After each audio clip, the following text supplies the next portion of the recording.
When you think of the most valuable startups in the world, many would go straight to Elon Musk's space exploration program, the electronic cigarette market, Adam Neumann's co-working transformation, or perhaps the companies changing the holiday game.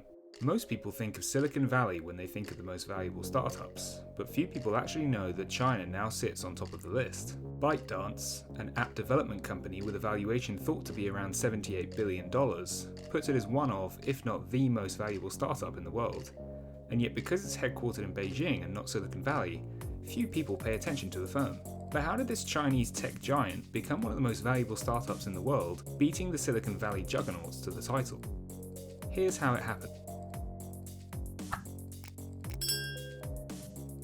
ByteDance, founded in 2012 by Zhang Yiming, is a Chinese tech company specializing in app development.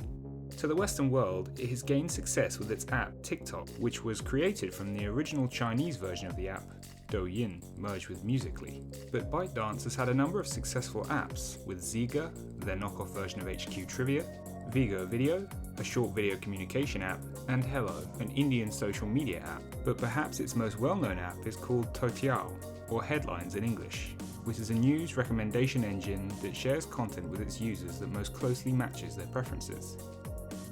ByteDance has been well backed by investment firms such as SoftBank and Sequoia Capital, and for good reason. But how did the unicorn startup become so successful? ByteDance was successful as they targeted mobile users, specifically young people who were more likely to watch content on their smartphones. They also succeeded where other companies had failed by reaching the US audience thanks to TikTok, which now has around 800 million users worldwide, and by offering the short video platform that had already been proven to be popular thanks to Vine, ByteDance created a recipe for success. That being said, there are a number of controversies and rivalries that meant it wasn't all plain sailing for the firm. Whilst ByteDance is proud of the fact that it has not been supported by other Chinese giants such as Tencent and Alibaba, it has been challenged. Tencent, the most valuable Asian company with a large focus on technology and gaming, has decided to compete heavily with ByteDance, and the founders especially have been verbally fighting each other, filing lawsuits.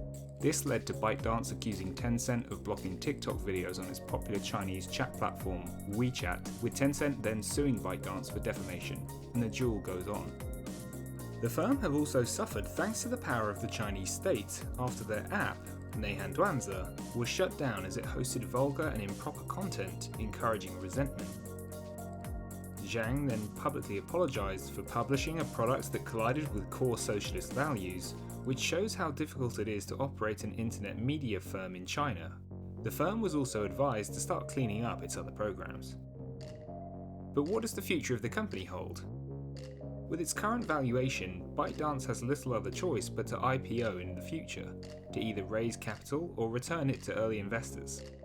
SoftBank's involvement may also mean that it is overvalued thanks to their reputation in the market. There is also likely to be increased scrutiny from the USA over data tracking, what is sent back to China, and whether or not the videos are being censored in America.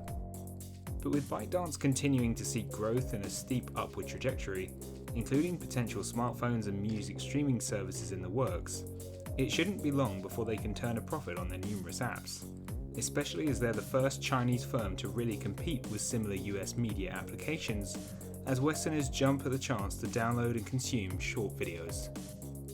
And that's how it happened.